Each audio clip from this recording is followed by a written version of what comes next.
علی کو مظہر کی بینک کی نوکری کی خبر کیا ملی، اس نے اس کا جینا دو بھر کر دیا۔ وہ اس کی جان کے در پہ ہے کہ مظہر علی کو بینک سے قرضہ دلوا دے تاکہ وہ اپنی گاڑی خرید سکے۔ اب وہ کبھی چائے کی محفل پہ تو کبھی واٹس ایپ میسیجز پہ مختلف گاڑیوں کا بتاتا رہتا ہے اور ہر بات کے آخر میں کہتا ہے، جانی بس تو لون دلوا دے مجھے اپنے بینک سے۔ اور آج بس ایسے ہی کسی موقع پہ مظہر نے علی صاحب کو لے لیا آڑے ہاتھ۔ علی بیٹا، میرے بینک پہ گاڑیوں پہ کمپاؤنڈ انٹرسٹ لگتا ہے، اتنے پیسے بھرنے سے بہتر ہے یہی پیسہ سال بھر جمع کرو اور اپنی گاڑی خود لے لو۔ مظہر نے یہ بات آج علی کو کوئی 50ویں دفعہ بتائی تھی۔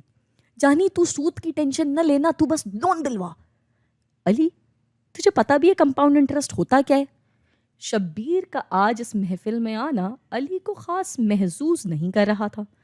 جاہل توڑی نہ ہوں، ہاں ایک خاص رقم ہے جو بینک گاڑی دلانے کے بدلے لیتا ہے، علی نے چوڑے ہو کر بولا۔ اور اب مظہر کو سمجھ میں آیا کہ علی کیوں اس بات کو آج تک دہرا رہا ہے۔ علی جانی، کمپاؤنڈ انٹرسٹ محض ایک خاص رقم نہیں ہوتی ہے، مظہر نے سمجھایا۔ تو پھر میرے بھائی، لفظ کمپاؤنڈ کا مطلب ہی ہوتا ہے مرکب، یعنی بہت سی چیزوں کو جوڑنا۔ کمپاؤنڈ انٹرسٹ کا مطلب ہے بہت سارے سود کو جوڑنا۔ مثال کے طور پہ تم نے لیے بینک سے 100 روپے ادھار، جس پہ مثال کے طور پہ تمہیں دینا ہے 10% سالانہ کمپاؤنڈ انٹرسٹ۔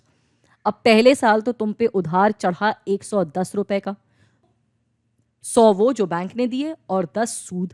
لیکن دوسرے سال سے تم پہ سود اس 100 روپے پہ نہیں بلکہ 110 روپے پہ لگے گا، جس کی وجہ سے اب تم مقروض ہو جاؤ گے اتنے کے، یہ 110 پرانے اور یہ نیا والا۔